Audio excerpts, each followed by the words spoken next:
नमस्कार मित्रांनो, सुस्वागतम. तो हे रे माझा मितवा या मालिकेच्या आजच्या जबरदस्त भागामध्ये आता ईश्वरी चक्क ही नम्रताला म्हणत असते की ताई, अगं तो भडकूचंद आहे ना, किती खडूस आहे आणि किती कुचकट आहे यावर मी दिवसभर बोलू शकते. आणि आता अर्णवबद्दल ज्या काही गप्पा आहे तर ईश्वरी अगदी मन लावून सांगायला नम्रताला म्हणजे सुरुवात करते. नम्रता अगदी खुशून कान देऊन ऐकते आणि हसते सुद्धा. त्यावरती आता ईश्वरी म्हणते की आई हे अगं ताई हे बघ ना, अगं तो कधीही सरळ बोलत नसतो, नेहमी तो वाकड्यातच शिरत असतो, कायम असा घमंडी असल्यासारखा कायम गुरगुरत असतो आणि कधी तो अंगावर येईल काहीही सांगता येत नाही. पण तरी सुद्धा जे चांगलं आहे आणि त्याला चांगलंच म्हणायचं आहे हे तर आपल्याला बाबांनी शिकवलेलं आहे. त्यामुळे ताई किती काही झालं तरी मी त्याला थँक्स म्हणणारच आहे, कारण त्याने आज जी काही माझी मदत केली त्याबद्दल. त्यावर आता नम्रता म्हणते की ईश्वरी, अगं तुझ्या मनात आले ना मग तू लगेच म्हणून टाक. आणि हे बघ, तुझ्या मनात जे काही आलेलं आहे ते केल्याशिवाय तुला काही चैन पडणार नाही, मला माहिती आहे. त्यामुळे तुझ्या मनात जे काही आहे ते लगेच करून टाक. त्यावरती आता ते ऐकून ईश्वरीला हसायला येतं. ती म्हणते की अगं ताई, मी त्याला एखादा सरप्राईज देऊन त्याला थँक्स म्हणू का? कशी वाटते तुला ही आयडिया? तर नम्रता खुशून म्हणते की अगं एकदम अशी बढिया. पण ईशू, अगं तू काय करणार आहेस? तेव्हा आता ईश्वरी विचार करते आणि म्हणते की अगं तोच तर मी विचार करते. तेव्हा आता ईश्वरीच्या डोक्यामध्ये एक प्लॅन येतो आणि ती जोरात ओरडते की खरंच आला, माझ्या डोक्यामध्ये एक प्लॅन तर आलाच. तेव्हा मात्र आता इकडे लावण्य ही वल्लभरीशी फोनवर बोलत असते आणि आपल्या गाडीत बसू. तेव्हा वल्लभरी विचारते की लावण्या, अगं मगाशी जेव्हा तू घरी आली होती तेव्हा तुला अर्णव नाही का भेट? तेव्हा आता वल्लरी म्हणते की नाही, परंतु एक माझं महत्वाचं काम तर झालेलं आहे, कारण अर्णव जरी भेटला नसला तरी सुद्धा तुझं काम झालंच कसं? तेव्हा आता लावण्य म्हणते की हे बघा, माझ्याकडे एक नवीन प्लॅन आहे. ह्या ईश्वरी देसाईचं काय करायचं आहे ते माझ्यावर सोडून द्या. त्यावरती आता वल्लभरी म्हणते की परत ते, अगं लावण्य, आजपर्यंत तू किती प्लॅन केले आणि ते सर्व काही प्लॅन्स हे म्हणजे फ्लॉप ठरलेले आहे, पण तरी सुद्धा आता तू काही प्लॅन करायचं काही थांबवत नाही. तुझ्यामध्ये इतका कॉन्फिडन्स कुठून येतो हा देव जाणे. तेव्हा मात्र आता लगेच लावण्य म्हणते की वेट, आणि काय हो तुम्ही माझ्यावर डाऊट घेतात? आपलं काय ठरलेलं आहे तुम्हाला आठवतं का की डाऊट घ्यायचं नाही म्हणून? कुठलंही काम जर आपण एकत्र करणार असू तर आपण एकमेकावर ट्रस्ट ठेवायचा, विश्वास ठेवायचा, हे आपलं ठरलेलं आहे. तेव्हा आता वल्लरी म्हणते की अगं ते सर्व ठीक आहे, परंतु अर्णवने अचानक मीडिया समोर आता त्या ईश्वरीची बाजू घेतली आणि आमच्या इकडे अगदी आनंदी आणि आनंद सुरू आहे आणि मला तर आता इतकी भीती वाटते की त्या दोघांची नक्की मैत्री होते की काय. तेव्हा आता लावण्य म्हणते की हे बघा, तुम्ही टेन्शन घेऊ नका, झालेल्या प्रकारामुळे जर ते जवळ येत असते तर त्यांना दूर कसं करायचं हे मला चांगलंच माहिती आहे. तेव्हा आता लावण्य म्हणते की हे बघा, काही झालं तरी अर्णव आणि ईश्वरी या दोघांना मात्र जवळ नाही येऊन द्यायचं. आणि हे बघ, माझ्याकडे एक व्हिडिओ आहे आणि त्या व्हिडिओची तुला जर काही प्लॅन मध्ये मदत होत असेल तो व्हिडिओ मी तुला पाठवून देते, दॅट सी दॅट. तेव्हा आता वल्लभरी जे काही लावण्यासोबत डील करत असते आणि तो व्हिडिओ तिला पाठवण्याचा विषय बोलत असते, तर ते सर्व काही आता अविनाश मामा यांनी मागून येऊन वल्लभरीचं हे सर्व काही बोलणं ऐकलेलं असतं. जेव्हा वल्लभरी फोन कट करते आणि मागे वळून पाहते तर काय, मामा रागाने तिच्याकडे बघत असतो. वल्लभरी खूप अशी घाबरते आणि काय तुम्ही असं म्हणते. तेव्हा आता मामा म्हणतो की हो मी. वल्लभरी आता तिथून खाली मान घालून जायला निघते, परंतु अविनाश मामा रागाने तिचा हात असा दाबतच धरतो. अविनाश मामा वल्लभरीला विचारतो की काय गं, काय झालं, काय लपवतेस? तर मामी म्हणते की कुठे काय ही झालेलीच नाही आणि काय लपवणार. अविनाश मामा म्हणतो की खूप काही, आणि 15 वर्षापूर्वी माझ्या ताईच्या बाबतीत जे काही झाले ते सगळं काही मी विसरलेलं नाही, आणि ती जेव्हा या जगातून गेली तो दिवस मी अजून सुद्धा विसरलेलो नाही. तेव्हा आता वल्लभरी मामी ही जोरात ओरडते की बास झालं. आणि हे बघा, फोन मधून जसा फोटो आपण डिलीट करतो तशाच मेंदू मधून आणि त्या आपल्या मनामधून त्या आठवणी डिलीट करायची, कळले ना तुम्हाला? तेव्हा आता अविनाश मामा म्हणतात की हे बघ, काही आठवण डिलीट होत नाही आणि हे सगळं काही त्यावेळेस जर घडलं नसतं तर आज मात्र अर्णवर ही वेळ आली नसती. तेव्हा आता लगेच मामी म्हणते की हे घडलं नसतं, ते घडलं नसतं, या जरतेरच्या गोष्टी आहे ना त्या मला सांगायच्या नाही. आणि हे बघा, मी सुद्धा हे म्हणू शकते की जर माझा नवरा कर्तृत्वान असू शकतो आणि सगळं काही माझ्या मनासारखा तो वागला असता तर मी सुद्धा या घरामध्ये एक पाय पुसणं म्हणून वागले नसते. अविनाश मामाला राग येतो येतो. अविनाश मामा म्हणतो की हे बघ, सगळं काही या घरात तुझ्या मनासारखं होते, सगळं काही तुझ्या मनासारखेच होते, मग आणखीन तुला काय हवं आहे. म्हणून आता मामा सुद्धा आवाज उंचावून बोलतात. परंतु मामी तर त्यापेक्षा आता ही न घाबरणारी असते आणि जोरात ओरडून म्हणते की आणखीन काय हवं आहे हे तुम्हाला कधीच कळणार नाही, आणि हे सगळं करता येत नसेल तर तोंड मात्र बंद ठेवायचं. म्हणून मामीही आता अविनाश मामाला बोट दाखवत हे सर्व बोलते. तेव्हा मात्र आता मामा हे काहीच बोलत नाही. त्यांना वल्लभरीचा खूप असा राग येतो, रागानेच बघत असतात. त्यानंतर आता ईश्वरीला आता अर्णवला थँक्यू म्हणायचं असतं आणि त्यासाठी तिने मस्त प्लॅनिंग सुद्धा सरप्राईजचं केलेलं असतं आणि ती आता अर्णव येण्याची वाटच पाहत असते. आणि मला सरांना थँक्स म्हणायचं, त्यासाठी मी त्यांची कॅबिन सजवलेली आहे. म्हणजे आता फुलांनी जी काही ही कॅबिन सजवलेली असते, तर त्यामुळे आता केव्हा अर्णव येतोय की ती आता डोळे लावून बसलेलीच असते की अर्णव सर केव्हा येतात आणि हे जे काही मी केलं ते त्यांना नक्की आवडेल ना. पण आता तर किती उशीर झाला, सर तर नेहमी वेळेवर येत असतात, अजून का आले नसतील बरं. अशी वाट पाहत असतानाच मात्र तेवढ्यात अर्णव तेथे येतो. सर्वजण आता अर्णवला गुड मॉर्निंग सर असं म्हणतात. तेव्हा आता अर्णव सुद्धा सगळ्यांना गुड मॉर्निंग बोलतो. तेव्हा आता अर्णव हा ऋषीला म्हणतो की हे बघ, नवीन जॉईनिंगचे जे काही लेटर आहे आणि जे काही ऍड आहे ते सर्व काही मला डिटेल कर. तेव्हा मात्र अर्णव आपल्या कॅबिनमध्ये निघून जातो. तर आता ईश्वरी केव्हा मी अर्णव सरांजवळ जाईल आणि अर्णव सर जेव्हा आतमध्ये जातील तेव्हा हे सर्व पाहून ते खुश होतात की नाही, हे बघण्यासाठी तिला आता घाईने आत जायचं असतं. म्हणून ती लगेच अगदी खुश होऊन उठते. अर्णव कॅबिन मध्ये येतो आणि समोर पाहतो तो काय सर्व काही फुलांनी आणि अगदी इतके छान फुलांनी तो टेबल सजलेला असतो. अर्णव सारखा त्याकडे पाहत असतो. तेव्हा आता ईश्वरी ही दरवाजातून डोकडोकवून पाहत असते. तेव्हा आता अर्णव लगेच म्हणतो की miss Ishwari Desai Indore come here. तेव्हा आता ईश्वरी गुपचुपच अगदी थोडीशी लाजत म्हणते की यस सर, आणि खुश होऊन ती लगेच आत येते. तिला असं वाटतं की अर्णव लगेच खुश होईल. तेव्हा आता ईश्वरी विचारते की काय सर. तेव्हा लगेच अर्णव म्हणतो की हे सर्व काय आहे. तेव्हा आता ईश्वरी विचारते की सर तुम्हाला हे आवडले का. तर अर्णव विचारतो की हे सगळं काही तू केलं का. तर ईश्वरी खुश म्हणते की हो सर. तेव्हा आता अर्णव खूप असा चिडतो आणि म्हणतो की हे सर्व काय आहे. तेव्हा आता ईश्वरी म्हणते की सर अहो हे सर्व काय आहे. तेव्हा ईश्वरी सांगते की अहो सर, सकाळी मी खूप अशी लवकर उठले आणि लवकर उठून तुमच्यासाठी हा जिलेबा बनवला, म्हणून समोर जी काही जिलेबी ठेवलेली आहे ती सुद्धा मात्र आता ईश्वरी बोट करून दाखवते. ही इंदोरची खासियत आहे. आणि हे समोर टेबलवर जे काही फुलं आहे ती फुलं बघा ना, आणि या फुलांचा जो काही नॅचरल सुगंध आहे ना तो त्या महागड्या फुलांपेक्षा सुद्धा एकदम नॅचरल आणि भारी आहे. आणि हे बघा ना, ही फुलांनी तुमची रूम, तुझा हा भोंगा बंद ठेव. तेव्हा आता ईश्वरी लगेच शांत होते. तेव्हा आता अर्णव लगेच बाहेर पिऊनला आतमध्ये पाठव असा फोन करतो. तेव्हा लगेच ईश्वरी म्हणते की सर पिऊन, आणि सर पिऊन म्हटल्यानंतर तुम्हाला फोटो काढायचा आहे का, आणि हे सर्व तुम्हाला आवडले ना. अहो सर मी फोटो काढते, पिऊनला कशाला बोलवता. आणि अहो माझा मोबाईल जरी स्वस्तातला असला तरी सुद्धा कॅमेरा हा चांगल्यातला आहे. आणि तेवढ्यात मात्र जे काही पिओन आहे तर ते आतमध्ये येतात आणि सर आत येऊ का असं विचारतात. तेव्हा आता अर्णव रागाने कम असं म्हणतो. तेव्हा आता जे काही पिओन आहे तर ते विचारतात की बोलावलं का. तेव्हा अर्णव रागाने म्हणतो की हा जो काही कचरा आहे ना उचलायचा आणि बाहेर फेकून द्यायचा. तर ईश्वरीला वाईट वाटतं. तेव्हा मात्र आता जे काही हे शिपाई असतात तर त्यांना कचरा कुठे काय असतं हे माहिती नसतं, कारण ती तर फुले असतात आणि सर कशाला कचरा म्हणत असतील. तेव्हा ते इकडे तिकडे पाहतात. तेव्हा अर्णव रागाने म्हणतो की कचरा म्हणजे ही फुलं, सगळं काही बाहेर फेकून द्यायचं असं मोठ्या आवाजात तो पुन्हा म्हणतो. तेव्हा मात्र आता ते शिपाई काका ते फुलं उचलायला लागतात, परंतु ईश्वरी म्हणते की अहो थांबा. तेव्हा मात्र आता अर्णव रागाने ईश्वरीकडे पाहतो आणि विचारतो की का थांबवलंस तू त्यांना. तेव्हा आता ईश्वरी म्हणते की अहो असं काय करतात तुम्ही, तुम्हाला थँक्स म्हणण्यासाठी मी इतक्या मेहनतीने हे सगळं काही मन लावून केलं आणि तुम्ही लगेच कशाला क्लीन करायला सांगतात अहो सर. आणि तेवढ्यात लावण्य सुद्धा आत येते. लावण्य आता हे सर्व अगदी शांतपणे पाहतच असते, परंतु तिला मात्र आता खूप असा राग सुद्धा येतो. तेव्हा मात्र आता अर्णव हा ईश्वरीशी काही न बोलता त्या पिओनला म्हणतो की हे बघ, तू काय बघत उभा राहिलास, तुला सांगितलं ना मी काम काय करायचं ते, हे सगळं उचल आणि फेकून दे.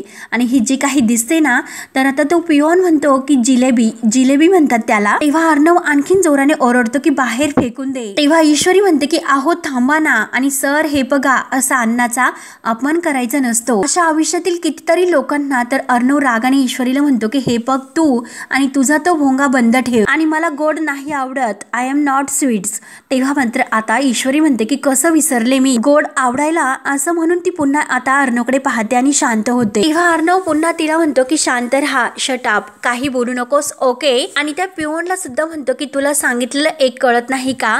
तेव्हा आता तो म्हणतो की उचलतो आणि बाहेर फेकून देतो. तेव्हा आता अर्णव आणखीन रागाने भडकतो की हे सगळं काही उचल आणि बाहेर फेकून दे.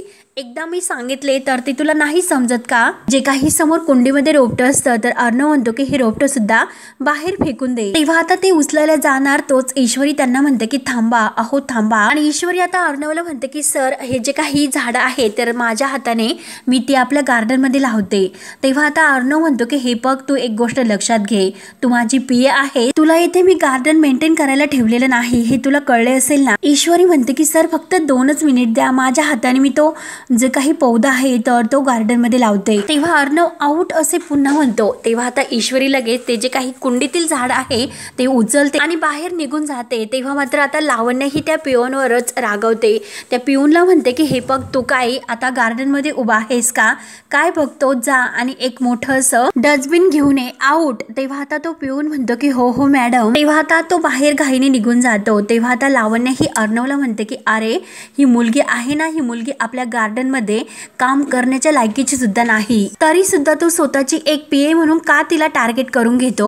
I just don't understand. तेव्हा आता अर्णव तिच्याशी वेगळंच बोलतो. अर्णव म्हणतो की तुला जे काम सांगितलं होतं ते काम झालं का. तेव्हा आता लावण्याला राग येतो. लावण्य म्हणते की हे बघ ए आर प्लीज तू विषय बदलू नकोस, अरे ही मुलगी हे सर्व करून तुझ्या जवळ येण्याचा प्रयत्न करते आणि हे खरंच तुला नाही कळत का. तेव्हा मात्र आता अर्णव तिच्याशी त्या म्हणजे विषयावर काही बोलायला तयारच नसतो. मी तुला नवीन क्वालिटीचं जे काही काम सुरू झालेलं आहे की नाही हे बघण्यासाठी पाठवलेलं आहे, त्यामुळे तू जाऊ शकते. आणि तेव्हा लावण्य तरी सुद्धा तेथेच थांबते तर अर्णव तिला कम असे म्हणतो. तेव्हा लावण्याला राग येतो. लावण्य लगेच अगदी तोरातच तेथून बाहेर निघून जाते. तेव्हा अर्णव मात्र आता ईश्वरीने जे काही तेथे फुलं ठेवलेली आहे त्यातील एक फुल उचलतो आणि सारखं त्या फुलाकडे एकटक बघत असतो. ईश्वरी जे काही म्हणलेले असते की अहो तुम्हाला थँक्स म्हणण्यासाठी इतकी मेहनत करून मी सगळं काही केलं आणि तरी सुद्धा तुम्ही ते फेकून देण्यासाठी सांगतात. आणि तेवढ्यात मात्र पिऊन आतमध्ये येतो डस्टबिन घेऊन आणि अर्णवला म्हणतो की सर मी हे सर्व काही क्लीन करू का. तेव्हा अर्णवला खूप असा राग येतो. अर्णव रागाने आपल्या हातातील फूल आहे तर तो पिऊनच्या अंगावर फेकतो आणि ते डस्टबिन मध्ये जाऊन पडतं. तेव्हा अर्णव रागाने ओरडतो की क्लीन इज फ्लश्ड, अगदी ओके. तेव्हा लगेच पिऊन म्हणतो की हो हो ओके सर. आणि आता मात्र सर्व काही तो पिऊन हे क्लीन करून घेत असतो. त्यानंतर मात्र आता अर्णव तर खूप भडकलेला असतो. तर इकडे मात्र आता राकेश हा इकडे आत्याकडे कान भरायला आलेला असतो. तर आत्या ही तेथे अर्णव बद्दल चर्चा करत असते. ती तर म्हणते की मी त्या अर्णवचा मला खूप राग होता, मी खूप काही त्याच्याबद्दल ऐकलेलं होतं, परंतु त्याला मात्र मी मानलं. ईश्वरीवर आलेला दगड त्याने खरंच काय मस्त झेलला बरं का. आणि लोकांना सुद्धा कसं सुनावलं तुम्हाला माहिती आहे का, एकच नंबर. आणि हे बघा आपण सुद्धा माणसाला एका झटक्यातच ओळखतो. तेव्हा आता राकेश चहा पेत हे सर्व काही ऐकत असतो. मनातून मात्र आता अर्णवचा तर खूप असा राग येत असतो, परंतु स्वतःला शांत ठेवतो. तर आत्या म्हणते की हे बघा या सगळ्यामध्ये ना नक्की काहीतरी असं आहे आणि हे बघा ना इतका मोठा बिझनेस इतक्या कमी वयात कसा उभारला असेल त्याने हे सर्व, म्हणून आता त्याला मानलंच पाहिजे. म्हणून आत्या सुद्धा अर्णववर खूपच इम्प्रेस असते. तर राकेश म्हणतो की हे बघा आत्या तुम्ही तर इम्प्रेस झालात ना त्याचं वागणं बघून, मग झालं तर. तेव्हा आत्या आणखीनच खुश होते. आत्या म्हणते की म्हणजे काय, कुणाला आवडेलच असं वागला तो. तेव्हा आता आत्या जे काही काम करत असते तर आकाश लगेच राकेश म्हणतो की द्या इकडे मी करतो ते. तर आता आत्या म्हणते की अहो कशाला करते मी. राकेश आता मुद्दाम आत्याच्या हातातील ते काम घेतो आणि आत्याला जसं तो मदत करतोय असं मुद्दाम दाखवतो. तेव्हा आता आत्या लगेच खुश होते आणि त्यात काय एवढं असं तो आत्याला म्हणतो. आणि हे बघा आत्या अहो लोकांना जसं आवडतं ना तसं तो एकदम बरोबर वागतो, म्हणजे लोकांना काय आवडतं हे त्याला बरोबर ओळखते. तर आत्या म्हणते की म्हणजे नेमकं तुम्हाला काय म्हणायचं बरं. तेव्हा आता राकेश म्हणतो की जाऊन द्या अहो काही नाही, मी तुम्हाला काही म्हणत नाही. आणि हे बघा कसे आहे तर, आणि जसं तसेही या मोठ्या लोकांबद्दल वाईट हे कुणी बोललं तर ते आता कुणालाच नाही आवडत. तसंही याची इमेज म्हणजे दानधर्म करणारा सोशल वर्कर करणारा बिझनेसमॅन अशी आहे, परंतु मात्र तो इथपर्यंत कसा पोहोचला हे काही लोकांनाच माहिती आहे. म्हणून मुद्दाम आता राकेश आत्याच्या मनामध्ये त्याच्याविषयी गैरसमज वाढवण्याचा प्रयत्न करतो. तेव्हा आता लगेच राकेश उठतो आणि किचनमधून मुद्दाम काहीतरी आणण्याचं तो नाटक करतो. तर आत्या आता विचारात पडते. आत्याचा चेहरा थोडासा गंभीर होतो. राकेश परत आपल्या खुर्चीवर येऊन बसतो. तेव्हा मात्र आता आत्या विचारते की काय हो राजशिर्के त्याच्या ह्या मोठ्या बिझनेसपर्यंत कसा पोहोचला? नक्की तुम्ही अर्णव राजशिर्केबद्दल काय असं बोलत होते ते सांगा ना. आणि आपण त्या विषयावर बोलतो ना अर्णव राजशिर्के. तेव्हा आता राकेश मुद्दा म्हणतो की अच्छा अच्छा म्हणजे ते का? अहो काही नाही, ते एक श्रीमंत अशी त्याची गर्ल फ्रेंड होती आणि तिचा पैसा आणि सगळं काही वापरून त्याने हा बिझनेस मोठा केला आणि झाला द ग्रेट ESR. तेव्हा आता आत्या म्हणते की म्हणजे काय त्याला गर्ल फ्रेंड सुद्धा आहे? तेव्हा राकेश म्हणतो की होती. तर आत्या म्हणते की काय होती? राकेश आता मुद्दाम त्याच्याबद्दल खोटं सांगतो की म्हणजे अशा अनेक होती आणि आहे अजून सुद्धा, कारण तो तर द ग्रेट अर्णव राजशिर्के आहे. आणि तुम्हाला तर माहितीच आहे आत्या, अहो या मोठ्या लोकांचं कसं असतं. म्हणून आता स्वतः जे काही वागतो त्याचं सगळं काही आता तो अर्णववर ढकलतो आणि अर्णवबद्दल आत्याच्या मनात एक ना एक असे अनेक तो प्रश्न उद्भवतो. आत्याला आता अर्णव कुठेतरी त्याला आवडायला सुरुवात झालेली असते, परंतु हा मात्र त्यात आता आणखीनच घोळ घालून देतो. आत्याच्या मनामध्ये गैरसमज वाढवतो आणि जे काही त्याला मी स्वतः खरंच किती मदत करतोय आणि मी खरंच किती चांगला आहे हे दाखवण्याचा तो स्वतःला प्रयत्न करतो. तेव्हा आत्या बिचारी आपली विचारात पडलेली असते आणि हा राकेश तिच्याकडे अगदी खुशून बघत असतो आणि तो आत्याला परत म्हणतो की आत्या हे बघा कसं असतं की एकदा की माणूस त्याच्या मोठ्या पदावर पोहोचला तर त्याच्यातील जे काही वाईट गुण असतात, वाईट सवयी असतात तर त्या लोकांना नाही दिसत. त्याचं फक्त चांगलं मोठं असणारं पदच दिसते आणि लोक मात्र तो तेथे कसा पोहोचला हे सगळं काही विसरूनच जातात. तेव्हा आत्या आता सगळं काही विचार करून राकेशला विचारते की म्हणजे हा माणूस दिसतो तसा नाहीस का? तेव्हा आता राकेश मुद्दाम 1 2 3 काही असं आत्याचे कान भरून देतो आणि आत्याला अर्णवबद्दल वाईट साईड सांगतो. तेव्हा आता आत्याला टेन्शन येते. आत्या म्हणते की अरे देवा, खरंच मी या माणसाला किती सभ्य समजत होते. तेव्हा राकेश पुन्हा आत्याला म्हणतो की नाही आत्या, मी तो वाईट आहे असं नाही म्हणत. अहो मी फक्त तुम्हाला माहिती दिली आणि त्या माहितीचं नेमकं तुम्हाला काय करायचं आहे पुढे ते तुमचं तुम्ही ठरवा. आणि आत्या मला फक्त इतकंच वाटतं की आपल्या ईश्वरीजी सुद्धा त्याच्याबरोबर काम करतात, पण ईश्वरीजींनी मात्र ही ओळखून वागावीत. म्हणजे मला असं म्हणायचं आहे, म्हणजे कसं की कामापुरतं काम ठेवलेलं बरं राहतं ह्या श्रीमंत लोकांशी. हो ना आत्या, बरोबर आहे ना, मी एकदम बरोबर बोलतोत ना.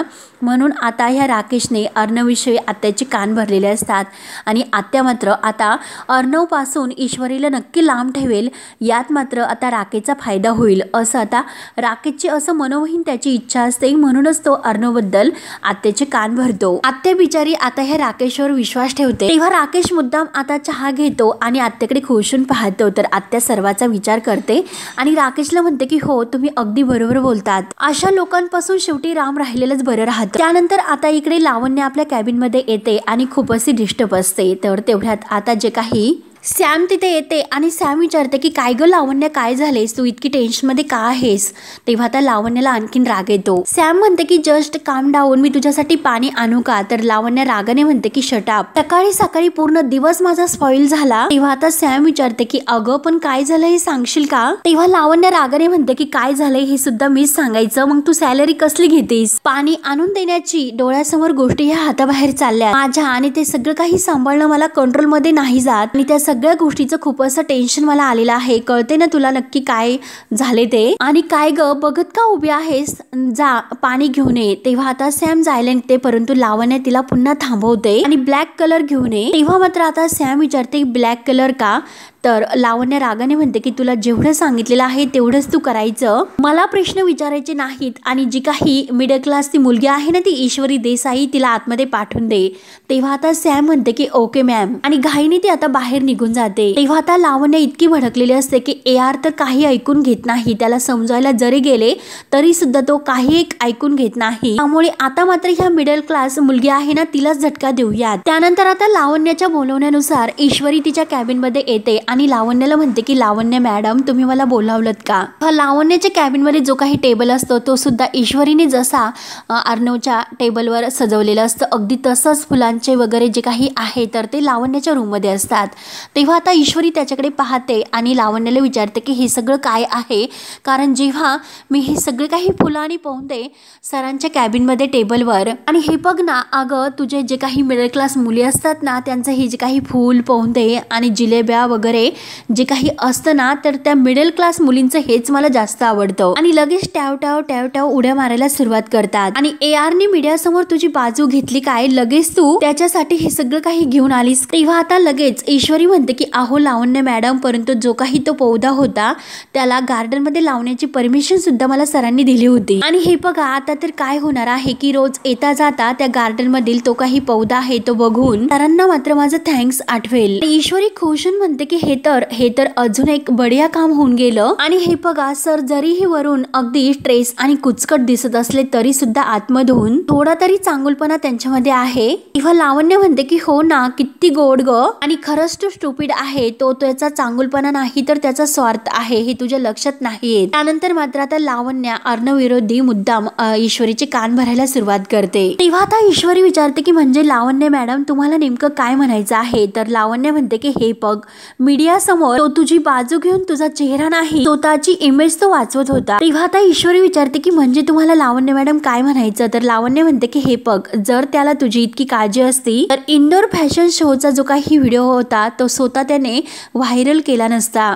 आता हे ऐकून आता ईश्वरी म्हणते की काय म्हणतात तुम्ही, म्हणजे एक मिनिट, तुम्हाला नेमकं काय म्हणायचं आहे की तो व्हायरल व्हिडिओ हा अर्णव सरांनी मुद्दाम व्हायरल केला का. तेव्हा आता लावण्य म्हणते की यस. तर ईश्वरी म्हणते की नाही, ईश्वरीचा विश्वास नसतो. लावण्याला स्पष्ट शब्दात उत्तर देते की हे शक्य नाही सर, कधीही असं नाही वागू शकत. आणि एकतर लावण्य मॅडम माझा तुमच्यावर विश्वासच नाही. तर लावण्य मुद्दा म्हणते की ओके बाय, नको ठेवू तू माझ्यावर विश्वास, आणि जर मी तुला प्रूफ दाखवले तर तू माझ्यावर विश्वास ठेवशील का. तेव्हा आता ईश्वरी रागाने लावण्याकडे बघत असते. तर मित्रांनो, हा भाग येथे संपतो. पुढील भागामध्ये ईश्वरी आणि अर्णव या दोघांमध्ये गैरसमज निर्माण करून लावण्य त्याचा फायदा करून घेण्याचा प्रयत्न करते. म्हणून ती आता अर्णव विरोधी जो काही इंडोर फॅशन शो मध्ये जो काही व्हिडिओ व्हायरल झालेला होता त्याबद्दल आता जेव्हा आकाशा अर्णवशी बोलत असतो तर तेच मात्र रेकॉर्ड करून आणि व्हिडिओ बनवून या लावण्याने ईश्वरीला हे सर्व दाखवलेलं असतं, आणि ते पण ईश्वरीची बदनाम करण्यासाठी. आता हे सर्व बघून ईश्वरीला धक्का बसतो. तर लावण्य म्हणते की हे बघ, तुला तुझे घर, आई वडील आणि तुझं ते हक्काचं शहर सोडून ईश्वरी देसाई तुला इकडे यावे लागले मुंबईला, आणि हे बघ तुझ्या इमेजवर कितीही डाग जरी पडले तरी ते त्याला चालणार आहेत, परंतु स्वतःच्या इमेजवर अगदी परफेक्टली त्याला व्यवस्थित सगळं काही जमतं. तर ईश्वरीला एक खूप मोठा प्रकारचा धक्का बसतो. ईश्वरी आता अगदी रडतच खाली पाहत असते. मात्र आता समोर जे काही काळा जी बॉटल असते तर ती शाईची बॉटल पूर्णपणे ईश्वरीच्या समोर काच असते त्या आरशावरती फेकून देते. आणि हे बघ, जे काही अर्णव राजशिर्के याने केलं ते फक्त तुझ्या चेहऱ्याला काळं फासण्यासाठी, आणि तुझ्या चेहऱ्याला मात्र त्याने काळं फासलं. हे ऐकून आता ईश्वरीच्या विश्वासाला खूप एक मोठा तडा गेलेला असतो. ती आता लावण्यावर खरोखर विश्वास ठेवते. परंतु आता मात्र ईश्वरीचा हा झालेला काही गैरसमज आहे तो कसा दूर होतो आणि परत आपले अर्णव आणि ही ईश्वरी एकत्र कसे येतात ते बघणं आता खरंच खूप असं रंजक ठरणार आहे. त्यासाठी मित्रांनो, आपल्या चॅनलला सबस्क्राईब करत राहा. धन्यवाद.